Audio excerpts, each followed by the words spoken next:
I just want to shift gears for a second here and talk about that you not only had a million albums with a ton of gold and platinum plaques, Yeah. but you also started doing other businesses. At one point, you started a Wingstop. You see other rappers these days that have franchises and so forth, but you, I believe, were the first one to start a Wingstop. Started off first with Fatburger, then the Wingstop. And Fatburger as well. Do you still own those restaurants or no?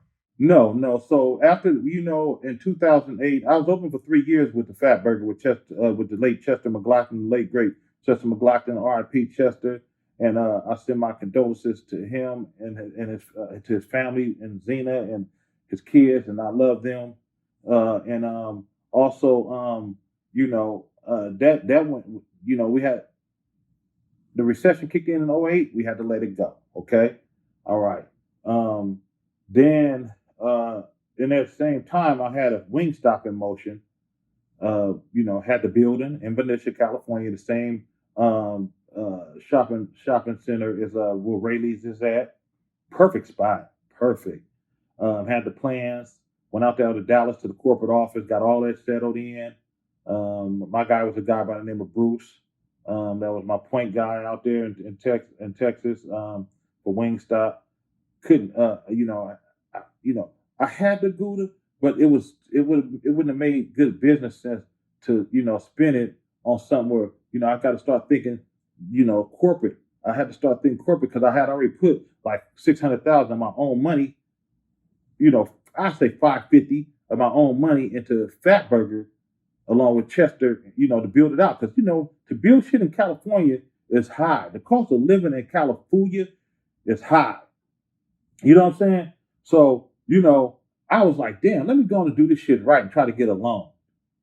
Great credit, everything. Couldn't get a loan, man. In 2007, 2008, couldn't get a loan to build out the Wingstop. I was caught in a 5-year lease. So I got a lawyer to get me out of it. So I just went ahead and I settled and paid a certain amount just to get out of that 5-year lease because I knew I wasn't going to be able to I didn't want to fuck it up. And I didn't know how the economy was going to be. I'm like, man, I might want to just leave it alone right now. Probably tap back in later on or something, a few years later or something.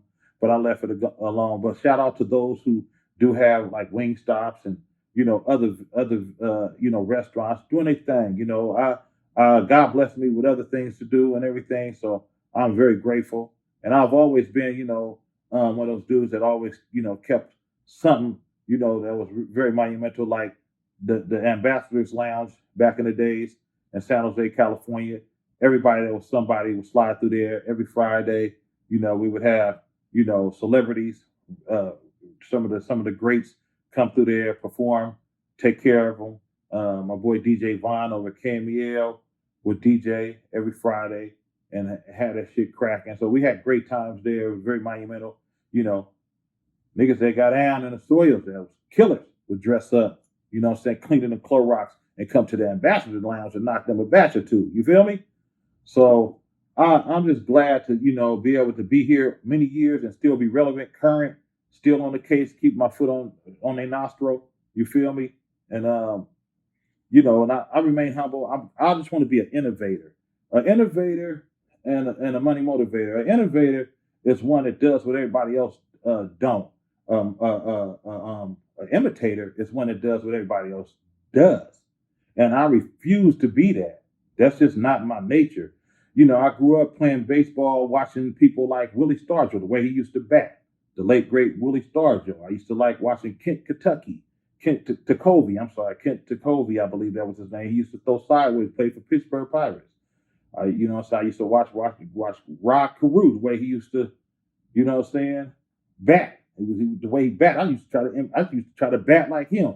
So just anybody that's different, anything that's different, I like. A lot of rappers and entertainers like to play it safe, and a lot of fans love for people that play it safe, where it's just, in the pocket, the same particular flow for their whole career. You never know what kind of way E-40 finna come off on the track or whatever. You just never know, because E-40 don't even know. He just listens to the beat. He everywhere all over the place like space.